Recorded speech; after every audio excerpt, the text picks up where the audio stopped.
तेरा नाम सच्चा, एक तू सच्चा। तेरा नाम सच्चा, एक तू सच्चा। तेरा नाम सच्चा, एक तू सच्चा।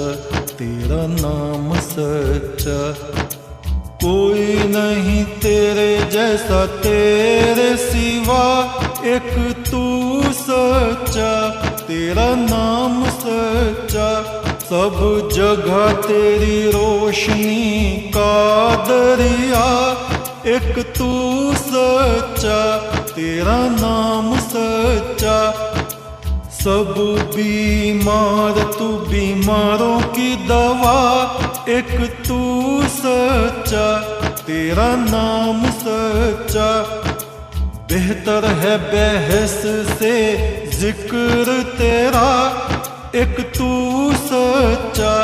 तेरा नाम सच्चा, ये मेरा जिस्म है महल तेरा, जहाँ रात दिन चमके नूर तेरा। इस नूर का तवाफ करे सातों आसमां, हर फरिश्ता नूर में करे सजदा, एक तू सच्चा। तेरा नाम सच्चा, एक तू सच्चा। तेरा नाम सच्चा, एक तू सच्चा। तेरा नाम सच्चा। ऋग्वेद के ऋषि वैदिक छंदों का गायन करते हुए इस प्रकार से उस परम ब्रह्म के विषय में उसकी महिमा को कहते हैं। ओम प्रवोधियो मंद्र भुवो विपन्यवः, परम पुरुष परमात्मा की निकटता को यदि तुम चाहते हो, संवरणेष्वक्रमः, अपनी आत्मा की धाराओं को समेट लो जो संसार की तरफ बह रही हैं। झूठ, छल, कपट, पाखंड, बनावट, इन सब का त्याग कर दो। उस परम सत्य आदि देव से मिलने के लिए सत्य का परिधान पहन लो। हरि क्रीडंतम भयनोषत, यदि उस परम मित्र से एकाकारता चाहते हो, उसके प्रेम को चाहते हो, स्तुभो अभय धेनवः, संसार के उन मरु स्थलों को त्याग दो जहां हमारी आत्मा का रस सूख गया है। उन मार्गों की तरफ ना जाओ जो हमारी आत्मा के प्रकाश को नष्ट करते हैं। महादेव शिव अपने प्रिय शिष्य नंदी के कितने ही पिछले जन्मों का बखान करते हैं। नंदी को उसके पिछले बहुत से जन्म बताते हैं। उस जन्म में तुम ये थे, तुम ये थे, तुम ये थे। ऐसे ही एक और जन्म नंदी का हुआ जिसको शिव कह रहे हैं। प्राचीन काल में मेरु और सुमेरु पर्वत के मध्य एक विशाल क्षेत्र था। उस क्षेत्र में एक बहुत ही धर्मात्मा राजा राज्य करता था। उस राजा का नाम था सुमेर। वह प्रतिदिन धर्म आचरण करता। महल में रहते हुए भी ऋषियों जैसी चर्या दिनचर्या उसकी थी। रात्रि में उठ जाता, स्नान करता, परम ब्रह्म के ध्यान में लगा रहता। राजभोग उसने त्याग दिए थे। नीचे महल में फर्श पर तिनकों का आसन बिछौना उसने लगाया हुआ था। मट्टी का प्याला पानी पीने के लिए रखा हुआ था। तिनकों का बिछौना, माटी का प्याला, अंबर से आत्मा में आवे उजाला। निश्चय ही जिन लोगों की हृदय में त्याग भावना होती है, तपो ध्यान में जो स्थित रहते हैं, उनकी दृष्टि में ये संसार नगण्य, शून्य की तरह व्यर्थ हो जाता है। उनकी सारी चेतना उस परम ब्रह्म में लगी रहती है। और कभी कभी समय मिलने पर वो राजा ऋषियों के आश्रम में जाया करता। कई कई दिन गुफाओं में बैठ के ध्यान लगाता। इस प्रकार से उसकी अपनी आत्मा का तपो तेज बढ़ रहा था। देवताओं के आशीर्वाद से उसको एक दिव्य मुद्रिका अंगूठी प्राप्त हुई। उस अंगूठी को पहनते ही उसकी सेवा में परियां, गंधर्व दिव्य पालकी को लेके आ गए। उस पालकी में उस राजा को बैठा के वे वायु मार्ग से विचरण करते और जहां राजा चाहता वहां चला जाता। अपनी प्रजा के लिए वो सब कुछ करता रहता। उसको अपनी कतई चिंता नहीं थी। मेरी प्रजा में कोई दुखी तो नहीं, कोई दरिद्र तो नहीं है, कोई कष्ट तो नहीं भोग रहा, किसी के साथ अन्याय तो नहीं हो रहा है। इन बातों को वो देखता रहता। किंतु इस पृथ्वी लोक में मनुष्य का जीवन एकदम से एक जैसा नहीं चलता। कभी मनुष्य का सौभाग्य उदय होता है और कभी दुर्भाग्य उदय होता है। पिछले जन्मों के पाप कर्म, निकृष्ट कर्मों के कारण हमको दुख भी मिलता है। और ऐसा ही एक दुर्भाग्य का क्षण समय उस धर्मात्मा राजा सुमेर के जीवन में आया। पालकी में बैठा हुआ वायु मार्ग से वो जाता था।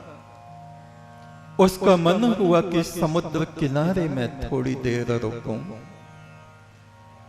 यहां पितरगणों, देवगणों का इस समुद्र के जल से तर्पण करूं।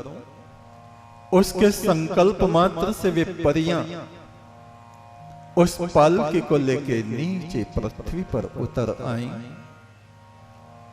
वहां उसने जाल लगाए हुए एक मछियारे की पुत्री को देखा। वो कन्या ऐसी कुरूप, रंग काला सियाह और उसके शरीर से दुर्गंध उठ रही है। ऐसी उस मत्स्य कन्या को उस राजा ने देखा और सोचने लगा, हे प्रभु, हे जगत के सृजनहार, तूने इस कन्या का बना के क्या किया? कोई ढंग का आदमी इससे विवाह भी नहीं करेगा। इसके शरीर से जानवरों जैसी दुर्गंध आ रही है। कोई पशु जैसा व्यक्ति ही इससे विवाह कर सकता है। ऐसा सोचता हुआ समुद्र में जल के भीतर गया और उसने तर्पण किया। ओम सर्वपित्राय नमः, सर्वदेवाय नमः, पार ब्रह्म परमेश्वराय नमः। और तर्पण करते हुए न जाने किस समय उसके हाथ से वो दिव्य अभिमंत्रित मंत्रों की शक्ति वाली वो अंगूठी पानी में निकल गई। उसको पता नहीं चला। और अंगूठी का निकलना था, परियां गायब, पालकी गायब। उस राजा के शरीर से दिव्य आभूषण, दिव्य वस्त्र गायब। उसने अपनी तरफ देखा, ऐसा हो गया जैसे कोई ग्रामीण गंवार असभ्य व्यक्ति होता है। फटे चीथड़े जैसे उसके कपड़े। हे मेरे प्रभु, हे परमेश्वर, मुझसे बड़ी भूल हुई। मैंने तुझ सृजनहार की कला का अपमान किया। निश्चय ही तू जिसको भी बनाता है अच्छा ही बनाता है, किंतु हम मनुष्यों की बुद्धि ऐसी है कि उसमें अच्छा और बुरा ढूंढने लगते हैं। किंतु क्या हो, अंगूठी तो खोई गई।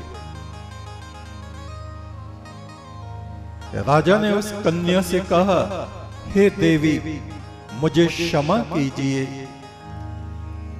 आपके विषय में मेरे मन में बड़े दुर्विचार, बुरे विचार उत्पन्न हुए और उसके कारण मैं स्वयं इतना दरिद्र, असभ्य, पशु जैसा बन गया हूं। यहां इस क्षेत्र में, इस वीराने में मेरा किसी से परिचय नहीं। मैं मेरु सुमेरु क्षेत्र का राजा हूं। उसकी तरफ देख के कन्या हंसने लगे। राजा भी ऐसे ही होते हैं तुम जैसे। किसी और के सामने मत कहना, नहीं तो लोग तुम्हारी हंसी उड़ाएंगे। राजा ने गिड़गिड़ा के कहा, हे देवी, मुझे अपने घर ले चलो। उसके पीछे चलता चलता वो राजा उसके घर पहुंच गया। उस कन्या की माता उससे भी ज्यादा कुरूप लोगों का भोजन बनाती थी। एक सराय में वो काम करती थी। उस राजा को भी उसने अपने काम में लगा लिया। राजा ऐसा हो गया कि अपनी सुध बुध भूल गया। उसको कुछ भी पता नहीं रहा, तू कहां का है, कहां जाना है, क्या करना है। उसको कुछ समझदार, होशियार समझ के उस स्त्री ने कहा, अगर तू चाहे तो मैं अपनी इस कन्या का विवाह तुझसे कर सकती हूं। हे भगवान, जिसकी मैंने निंदा की थी उसी को जीवन साथी बनाना पड़ेगा। भाग्य के सामने उसने अपना मस्तक झुका दिया। विवाह हो गया। इसका विवाह मुझसे ही होना लिखा था। हे विधाता, हे परमात्मा।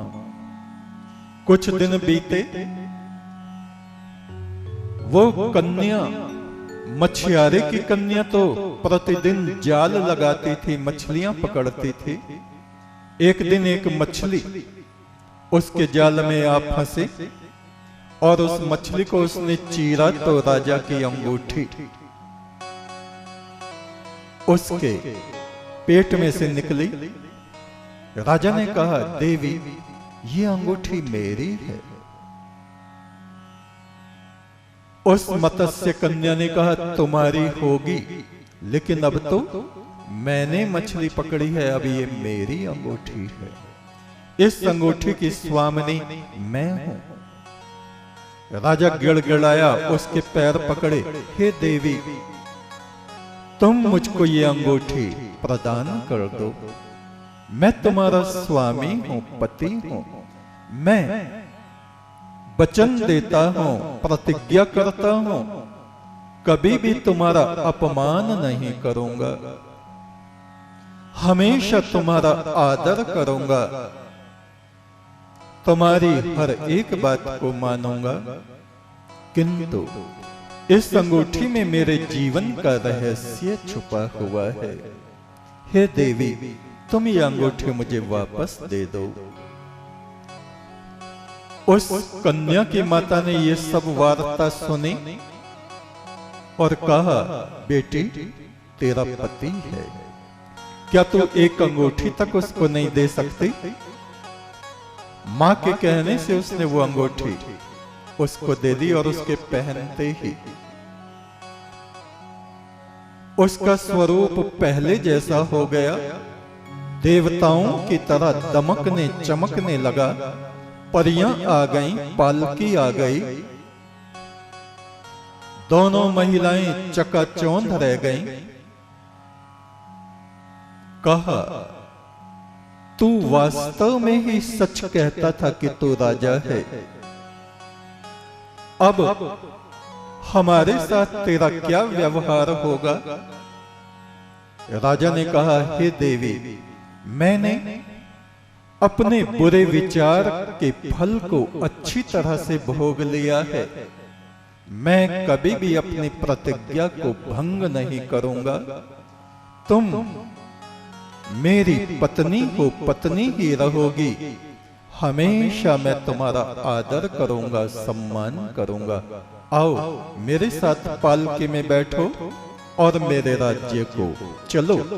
हम दोनों मिलके धर्म का आचरण करेंगे, धर्म के अनुसार राज्य की व्यवस्था करेंगे।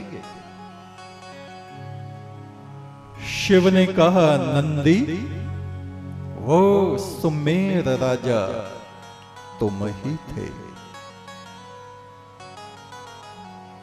ऐसे ऐसे हालात भी इंसान के ऊपर आते हैं। हे परमेश्वर तू मेरा चरवाहा है। मैं पशु की तरह इस संसार में भटकता फिरता हूं। तू मुझे हरी भरी भूमि की तरफ ले जाता है। झील के किनारों पे ले जाके तू मुझे विश्राम कराता है। मुझे विश्वास है तू मुझे कोई कष्ट और कमी न होने देगा। हम लोग जो सुख दुख पाते हैं वो अपने कर्मों के अनुसार पाते हैं। एक तो सच्चा तेरा नाम सच्चा, परमेश्वर सच्चे बादशाह। एक तो सच्चा तेरा नाम सच्चा, परमेश्वर सच्चे बादशाह।